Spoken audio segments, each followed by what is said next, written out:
بسم اللہ الرحمن الرحیم، کلاس 7۔ بیٹا آج ہم پڑھیں گے مضمون صفائی۔ دیکھیے، صفائی انسان کی فطرت میں شامل ہے۔ اب بیٹا ایک لفظ ہم بولتے ہیں صفائی، جس کا معنی ہم یہ مراد لیتے ہیں کہ کمرے میں اگر کوئی گند پڑا ہوا ہے تو اس کو جھاڑو سے صاف کر دینا، اسے صفائی کہتے ہیں۔ لیکن دراصل اس کا جو اصل مفہوم ہے وہ یہ کہ ہر وہ چیز کہ جو اپنی اصلی حالت سے نکل کر کسی بری حالت میں چلی جائے تو اس چیز کو اپنی اصلی حالت میں واپس لوٹانے کا نام صفائی کہلاتا ہے۔ میں نے کیا کہا کہ ایک چیز ہے وہ اپنی اصلی حالت سے نکل کر کسی بری حالت میں چلی گئی ہے تو اس کو بری حالت سے اپنی اصلی اچھی حالت میں لوٹانے کا جو نام ہے وہ ہوتا ہے صفائی۔ کمرہ گندا ہے، اس کی اصلی حالت یہ تو نہیں تھی، وہ تو بری حالت بنا دی گئی اس کی، تو ہم کہتے ہیں اس کی صفائی کر دو۔ تو اسی طرح ہر چیز ہے، دل ہے، بدن ہے، خیالات ہیں، رزق ہے، ان کی صفائی کی جاتی ہے، ٹھیک ہے نا؟ تو صفائی انسان کی فطرت میں شامل ہے کہ ہر وہ چیز آپ کی فطرت میں، یعنی کہ صفائی جو ہے وہ ہماری فطرت میں شامل ہے کہ جو چیز نیچرل نہیں ہے اگر ہم اسے کوئی فیبریکیٹ کرنے کی کوشش کریں، مصنوعی انداز اختیار کریں تو کہا جاتا ہے اس کی صفائی کیجئے، یہ جو ہے نیچرل تو نہیں ہے۔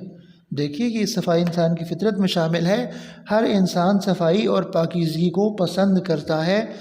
یہ فطری جذبہ کم تو ہو سکتا ہے لیکن ختم نہیں ہو سکتا۔ وہ بھی تو لوگ ہیں کہ جو گند میں رہنا پسند کرتے ہیں، لیکن ایکسٹریم لیول پہ چلے جائیں تو ان کو بھی برا محسوس ہوگا کیونکہ وہاں نیچر نہیں ہے۔ کلوز ٹو نیچر، جتنا آپ نیچر کے قریب رہتے ہیں آپ کی زندگی میں حسن اتنا ہی زیادہ ہوتا ہے۔ تو وہ لوگ کہ جو بظاہر تو بہت گندے ہوتے ہیں، یا جو کہنا تو نہیں چاہیے لیکن بطور مثال کہ جو لوگ کوڑا اٹھاتے ہیں وہ اپنی صفائی ستھرائی کا خیال نہیں رکھتے، لیکن وہ ایک موقع پر صفائی کا خیال وہ بھی رکھتے ہیں، جیسے عید کے مواقع آتے ہیں، ہے نا؟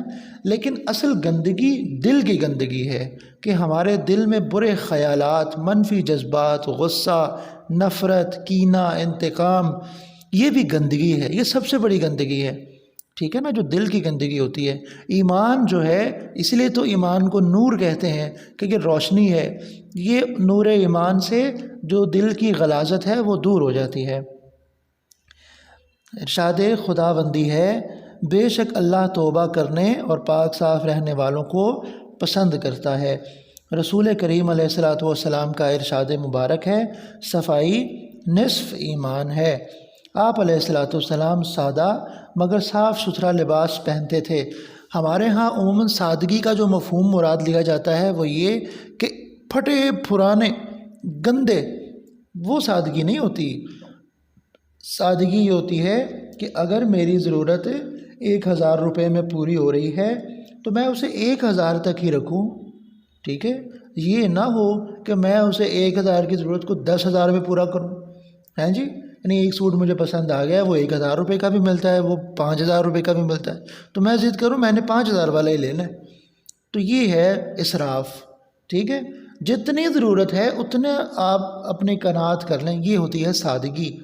اب جسم کو ڈھانپنا ہے، ضروری نہیں ہے کہ ہر روز نئے کپڑے پہنے جائیں، ٹھیک ہے؟ خوبصورت ہونے چاہیے، پھٹے پرانے نہ ہوں، گندے نہ ہوں، سادگی کا یہ قطعاً مطلب نہیں ہوتا، ٹھیک ہے؟ آپ علیہ الصلوۃ والسلام سادہ مگر صاف ستھرا لباس پہنتے تھے۔ آپ علیہ السلام کے بارے میں آتا ہے کہ آپ جس بھی محفل میں ہوتے تھے آپ کا جو لباس تھا وہ سب سے اجلا اور خوبصورت لگتا تھا، حالانکہ بہت قیمتی لباس والے لوگ بھی موجود ہوا کرتے تھے رسول اللہ کی محفل میں، لیکن آپ کے جو چہرے کا نور تھا اور آپ کی جو پرسنالٹی تھی وہ اتنی خوبصورت تھی کہ بڑے قیمتی موتی جڑے ہوئے جو لباس تھے وہ بھی ان کے سامنے کوئی اہمیت نہیں رکھتے تھے۔ خوشبو لگانا اور مسواک کرنا آپ علیہ السلام کے معمولات میں شامل تھا۔ معمولات مطلب آپ کا جو روٹین تھی۔ اسلام میں جہاں جسم اور لباس کی پاکیزگی پر زور دیا گیا ہے وہاں تزکیہ نفس، دیکھیں وہی بات جو میں کر رہا تھا، تزکیہ نفس، تزکیہ کہتے ہیں صاف کرنا، نفس یعنی روح کی پاکیزگی کا سبب بھی ملتا ہے۔ تزکیہ پاک صاف کرنا یعنی انسان اپنے ذہن کو برے خیالات سے پاک رکھے، تندرستی اور صفائی کا چولی دامن کا ساتھ ہے۔ ٹھیک ہے، چولی دامن جو قمیض کا آخری کنارہ اس سے پہلے جو درمیان والا حصہ ہوتا ہے تو چولی کہتے ہیں، چولی دامن ہے، چولی اور دامن علیحدہ نہیں نہ ہو سکتے، ایک محاورہ بن گیا، چولی دامن کا ساتھ ہے۔ جسم اور لباس کی صفائی اچھی صحت کے لیے بہت ضروری ہے۔ اپنے گھر کے ساتھ ساتھ گلی محلے کی صفائی کا بھی خیال رکھنا چاہیے تاکہ ایک خوبصورت اور صاف ستھرا ماحول پیدا ہو سکے۔ انسان فطری طور پر خوبصورت اور عمدہ چیزوں کو پسند کرتا ہے، اس لیے تمام لوگ صاف ستھرے آدمی سے میل جول پسند کرتے ہیں۔ ایسا شخص جس کے کپڑوں، منہ یا جسم سے بدبو آئے کوئی اسے پسند نہیں کرتا، اور وہ شخص دوسروں کے طنز اور مذاق کا نشانہ بنتا ہے۔ ایسا شخص نہ تو معاشرے میں اچھا مقام حاصل کر سکتا ہے، نہ ہی اپنی صحت کی حفاظت کر سکتا ہے۔ لباس، جسم اور غذا کے علاوہ ماحول کا صاف ستھرا ہونا بھی بہت ضروری ہے۔ کوشش کرنی چاہیے کہ ہمارے ارد گرد کا ماحول صاف ہو۔ ماحول کو صاف ستھرا اور خوبصورت بنانے کے لیے اقدامات کیے جا سکتے ہیں، مثلاً گھر میں پھولوں والے پودے لگائے جا سکتے ہیں۔ کھانے پینے کی اشیاء ادھر ادھر پھینکنے کی بجائے ایک جگہ جمع کر کے کوڑا دان میں، ڈسٹ بن میں پھینکنے چاہیے، اور جگہ جگہ تھوکنے سے پرہیز کرنا چاہیے۔ غرض یہ کہ ہمیں خود بھی ماحول کو صاف ستھرا رکھنا چاہیے اور دوسروں کو بھی اس کی تلقین کرنی چاہیے۔